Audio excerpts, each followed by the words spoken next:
मनमुखी आचरण करने वाले जीव अपने आप को तो दुखी करते ही हैं, साथ में पितरों को भी। अब देखिए इस संसार में स्पेशली मनुष्य कितना स्वार्थी हो गया है। अभी श्राद्ध पक्ष आने वाले हैं, परसों से शुरू हो जाएंगे। व्यक्ति क्या कहता है, अरे कोई मरे हुए आदमी भी खाते हैं क्या? झूठ बोलते हैं, पंडित लोगों का ढकोसला है। अच्छा, ये पंडित लोगों को ढकोसला है तो सुनो, आपको हम बताते हैं पद्म पुराण में क्या लिखा है पिता के प्रति। क्या लिखा है? कौन से पुराण में? जोर से बोलो जी। पद्म पुराण में लिखा है, पिता धर्मः, पिता कर्मः, पिता ही परमं तपः,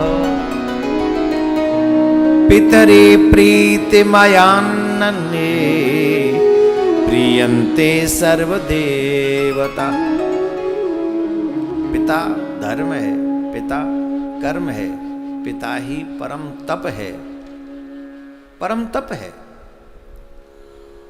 और जो मनुष्य अपने पिता और अपने पितरों को प्रसन्न कर लेता है, सर्वस्व जितने भी सर्वत्र देवता हैं वो सब देवता उससे प्रसन्न होते हैं। क्या होते हैं? सभी देवता प्रसन्न होते हैं। और हम लोग क्या करते हैं? ये कलयुग है, संपत्ति चाहिए पापा की तो लड़के भी ले लेंगे, और मरे पीछे अगर पिता के लिए कुछ करना पड़े तो अरे ये पंडितों का ढकोसला है। अच्छा, ये पंडितों का ढकोसला है तो वो संपत्ति लेने वाला तेरा ढकोसला नहीं। तुम जिन माँ बाप के लिए, पितरों के लिए मरे पीछे कुछ कर नहीं सकते, उन पितरों की संपत्ति ले लोगे तुम लोग, वो भी उन्हीं की कमाई। छोड़ो, मत लो। कलयुग ये कैसी उल्टी गंगा बहा रहा है, माता पिता को बेटा ठोकर लगा रहा है। ये कलयुग है। पहले था एक रावण और एक ही थी सीता, घर घर से गायब हो गई रामायण और गीता। अब हर गली में रावण सीता चुरा रहा है, कलयुग ये कैसी उल्टी गंगा बहा रहा है। दुनिया की बहन बेटी तुम सावधान रहना, संत और ऋषियों का बस तुमसे यह है कहना, पापी भी अपने हाथों में राखी बंधा रहा है, कलयुग ये कैसी उल्टी गंगा बहा रहा है। पहले था एक अर्जुन, गीता का ज्ञान पाया था, अपने ही माधव के आगे शीश झुकाया था। अब हर एक प्राणी अपना जीवन गंवा रहा है, कलयुग ये कैसी उल्टी गंगा बहा रहा है। पहले था एक रावण, पहले थी एक सीता, अब तो हर गली में रावण सीता चुरा रहा है।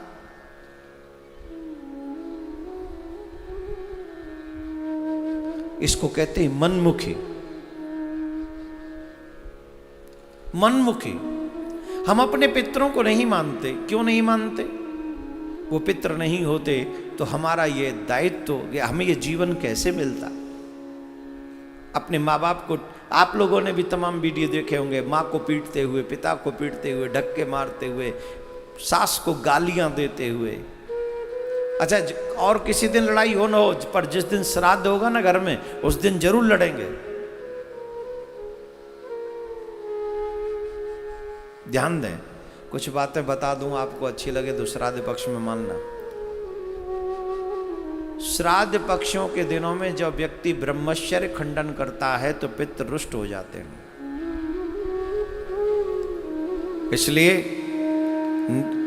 निष्ठापूर्वक ब्रह्मचर्य का पालन करते हुए 16 दिन रहना चाहिए। श्राद्ध पक्ष में जब जीव शेविंग करता है, केस कटवाता है, नाखून काटता है, एक जगह पे सुना है वो सब पितरों को ही खाना पड़ता है। वो सब पितरों को ही ग्रहण करना पड़ता है। इसलिए गलती से भी शेविंग, नाखून, हेयर कटिंग न कराएं। ये सावधान रहे। ये आप कर सकते हैं, ये छोटा काम है, कोई बहुत बड़ी बात नहीं है।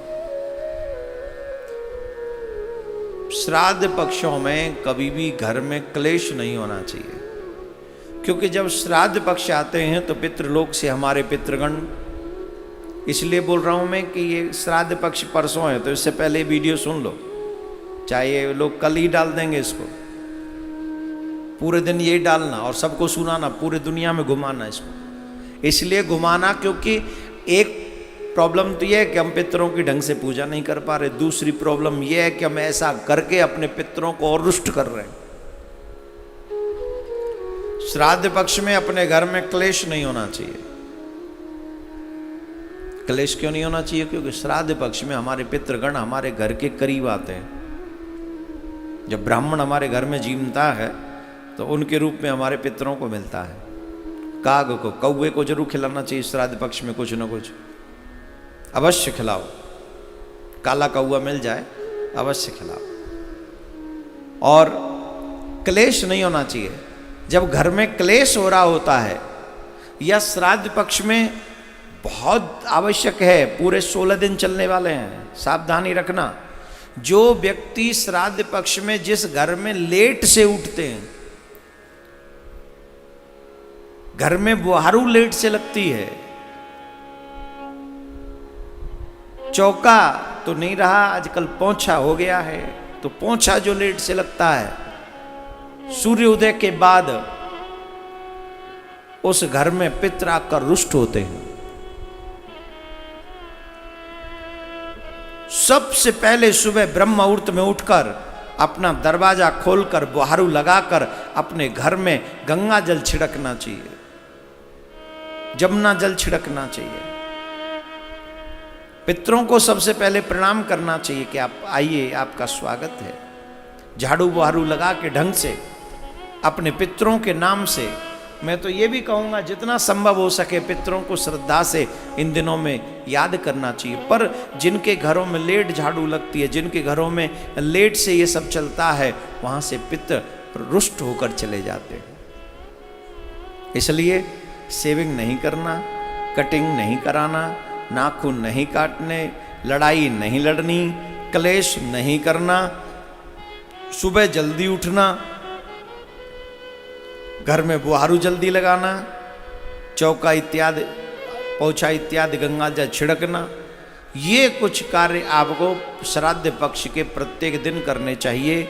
आप अगर ऐसा करेंगे, ब्रह्मचर्य का पालन करना मोस्ट इंपॉर्टेंट है। जो आप ऐसा करेंगे निश्चित ये 16 दिन आपके पितरों को प्रसन्न करने के लिए पर्याप्त होंगे। जिस दिन हमारे जिस पितर का दिन हो, श्राद्ध हो, उन्हें उस दिन उनका आह्वान करना चाहिए, उनके नाम से ब्राह्मण जमाना चाहिए। देवी हैं तो देवी जिमेंगी, पुरुष हैं तो पुरुष जिमेंगे, अनमैरिड गए हैं तो अनमैरिड जिमेंगे, कोई बच्चे थोड़े से बड़े होके गए तो उस हिसाब से जिमेंगे। उसका पूरा विधान है, मैं परसों से आपको पूरा बताऊंगा। तो 9 बजे से आप मेरे साथ जुड़े रहेंगे, सुबह 9 बजे से। हाँ, पितरों का काम सुबह ही होना चाहिए, इसलिए सुबह 9 बजे से आप मेरे साथ परसों, कल नहीं परसों से जुड़ेंगे। गरुड़ पुराण खुद भी सुने और अपने बच्चों को, अपने परिवारीजनों को, इष्ट मित्रों को सुनामें। जिन जिन को नरक भेजना हो उनको ही न सुनामें, बस जिनको नरकों से बचाना हो उन्हें अवश्य आप ये सुना दें। बोलो राधे राधे। जोर से बोलना पड़ेगा और जोर से। तो ये तो पितृपक्ष के लिए जो परसों से होगा उसकी तैयारी है। फिर एक बार कह रहा हूँ, ज़्यादा से ज़्यादा अपने पितरों को मनाने का प्रयास इन दिनों में कीजिएगा। अगर तुमसे कुछ ना होता हो तो इधर हमसे मिल लीजिएगा। परसों से 16 दिन तक उन पितरों को प्रसन्न करने का प्रयास हमारी तरफ से। और वैसे एक बात, धाम में किया हुआ श्राद्ध अधिक फलदायक होता है, ये ध्यान दें। घर में किया हुआ श्राद्ध अलग फल देता है, लेकिन धाम में किया हुआ श्राद्ध, जमुना के तट पे किया गया श्राद्ध, पिंडदान, ये तो बहुत ही ज्यादा लाभ देने वाले होते हैं। तो इसलिए शायद पहली बार आपको ये अवसर मिल रहा होगा कि वृंदावन में कोई ऐसा कार्य आप कर सके, और जिनको अवसर मिल रहा है कर डालो, सोचो मत। और जिन जिन मैंने बताया कोरोना काल में जिन लोगों की मृत्यु, जिनको अंतिम संस्कार इत्यादि ढंग से ना हुआ हो, उनका भी नाम इत्यादि अगर आप भेज दें गोत्र वगैरह, तो हम उनके भाई बनकर, उनके पुत्र बनकर हम यहाँ से विश्व शांति सेवा चैरिटेबल ट्रस्ट ये सेवा करें निःशुल्क उन लोगों के लिए।